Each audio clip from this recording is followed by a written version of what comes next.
Chip and Joanna Gaines, who are two people that I could not pick out of a lineup. I've never watched their TV show, but they're the stars of HGTV. They build homes or something. Now they have their own network. Their network has a new show.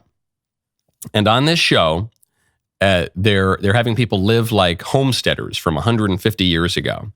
And you got, a couple with some kids and a different kind of couple with some kids and a gay couple with kids. Arriving next for the ultimate digital detox. Oh, look at this. You guys ready? Yep. Our Dallas-based dads, the Hannah Riggs. All of your tech here, phones, devices. Okay. What's first? No more work. No more emails. No more pings, no more bings everywhere we go. Are you guys ready to get rid of these devices? No. Alexa, good morning. I'm Jason Hannah. My name is Joe Riggs. We have our twin boys, Ethan and Lucas, that are 10 years old.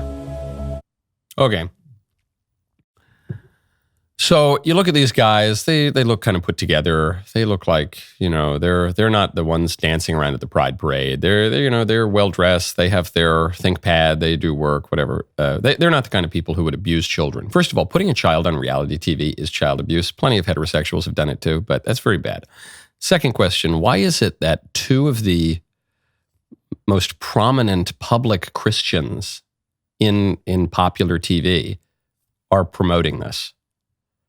How did Chip and Joanna Gaines, from what I know of them, from what little I know of them, have at least tacitly or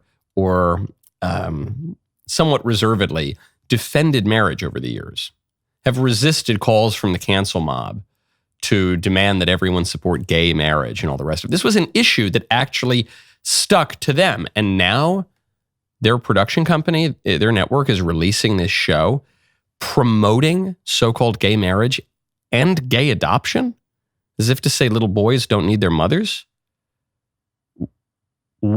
Where does this come from? So Chip Gaines has finally responded to the controversy. His response is shocking. We'll get to that in 1 second. First, I want to tell you about Old Glory Bank. Go to oldglorybank.com/Knowles. Here's the uncomfortable truth. Most big banks in this country are not just neutral, they are actively working against you. They take the money you deposit and use it to fund agendas that oppose faith, family, and freedom. Gender ideology, abortion, ESG mandates, you name it.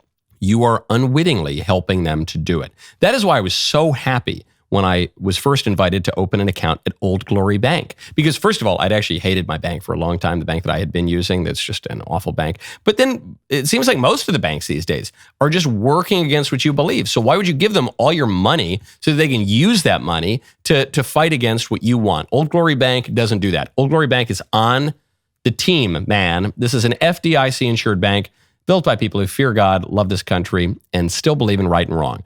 They don't fund evil. They don't cancel people for standing up for the truth. They protect your money and your values. If you believe stewardship matters, put your money where your heart is. It only takes minutes to switch. It's so easy, I can tell you. Stop letting your money serve the wrong side. Join me and join thousands, tens of thousands of Old Glory Bank customers who are on the right side of banking. oldglorybank.com/Knowles, K-N-W-L-E-S, oldglorybank.com/Knowles. Chip Gaines defends himself for promoting LGBT marriage and homosexual adoption on his show. Talk, ask questions, listen, maybe even learn. Too much to ask of modern American Christian culture. Judge first, understand later/never. It's a sad Sunday when non-believers have never been confronted with hate or vitriol until they're introduced to a modern American Christian. Pathetic, bro. I would be willing to kind of try to defend Chip Gaines, who, again, I couldn't pick out of a lineup. I have basically no priors going into looking at this guy. I would be willing to say maybe he just really messed up. Maybe he wasn't that involved in the show. Maybe he didn't realize the significance of what he's doing. But to double down on this, you're not really a real Christian unless you promote two fellas purchasing children and promoting it on reality TV. If you don't do that, how can you even call yourself a Christian? This is really pathetic. Looks like they're going along with the culture, but too late. That's the funny thing is they're not even going around with the avant-garde culture. The avant-garde culture, which is returning to tradition, which is seriously skeptical of the sexual revolution, which wants to get back to normal. They're 10 years too late on this. They finally caught up with 2012, and now they're promoting weird gay stuff in contravention, it would seem, of their religion. This, to me, is a sign of the times. I don't merely say this because I'm a mackerel-snapping papist. You know I have many, many Protestant friends of all sorts of varieties and a beloved Baptist grandfather. But I think there is a reason why right now, especially among younger people, Catholicism is very hot, and why since the year of our Floyd, evangelical Protestantism has lost some ground and has moved a little bit more woke and has, somehow during COVID, just a lot of the evangelicals had been the bulwark of the Republican Party, and they started to crack a little bit, just as the Catholics started moving a little bit more in the rightward direction after years of being infiltrated by a ton of Democrats. Why is that? The issue, I think, is not so much theological as it is ecclesiological. Because the Catholic Church has been around for a very, very, very long time, because the Catholic Church recognizes a serious role for tradition, the magisterium of the Church, the Catholics cannot do that. The Catholics cannot promote gay marriage. The Catholics cannot promote same-sex adoption. It can't happen. I'm not saying that there aren't snakes in the church who want to do that. There are. That's actually my point. There are plenty of snakes in the church. To quote Pope Paul VI, who was a relatively liberal pope, to quote Pope Paul VI, the smoke of Satan has entered into the church. And still, the Catholic Church cannot promote that stuff because of the magisterium, the weight of history, the inability of modern innovators to radically change the church. In religious communities that do not have the magisterium, do not have tradition, do not have just that weight of 2,000 years of church, of buildings and traditions and vestments and doctrine. Because of that, they are just more susceptible to be pulled along with the spirit of the age. So there are plenty of evangelical communities that are still rock solid on things like gay marriage and homosexual adoption. But it's not even a matter of, the tough guys standing up. It's not even a matter of even the theology totally. It's the ecclesiology. It's the can the institution in itself have the resources to withstand this kind of stuff? Really pathetic to see that Chip and Joanna Gaines are going along with this. Really, really sad. It reminds me a little bit of David French. David French, who was a conservative writer, libertarian conservative writer. He's now pretty firmly on the left, even though he's kind of the token conservative for places like the New York Times. As a conservative, I love Kamala Harris, that kind of guy.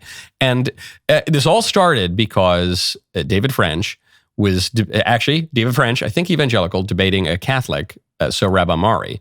And Sohrab completely knifed his ideology when he said, hey man, you're defending Drag Queen Story Hour. And David French said, well, Drag Queen Story Hour is a blessing of liberty. It's one of the blessings of liberty. In a free country, we need to tolerate Drag Queen Story Hour at the public library.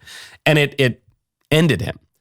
And at that point, what David French could have done is said, hey, you know what? I got ahead of my skis. I was a little bit too reactive and I said something that was ridiculous. And so, no, I don't believe that. Drag Queen Story Hour is bad. I'm not going to let an error in my thinking lead me to this crazy place. But he couldn't. He did the same thing that Chip Gaines is doing. You're not even talking and asking questions. You're being so judgmental.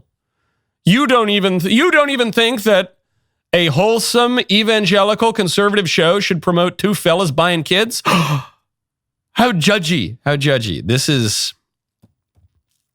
This ain't it. This ain't it, man. This stuff, this is any Faustian bargain. I'm not even accusing him of making a Faustian bargain. He might have just screwed up. But any Faustian bargain, you're willing to sell your soul for some material gain. And the irony is you don't even get the material gain because the devil's a liar. And here, I think there's so much pressure from Hollywood, from the establishment entertainment to say, hey, compromise on marriage, compromise on adoption, compromise your beliefs. You'll get a huge audience. And if people do that, the funny thing right now is you'll lose audience. You won't even get the thing that you think you're trading your soul for. Really, really pathetic. there is an apostrophe between the E and the S in the word everyone's. That was a great clip. Now stop, ring the bell, subscribe, give me a call, write. You never write. See you next time.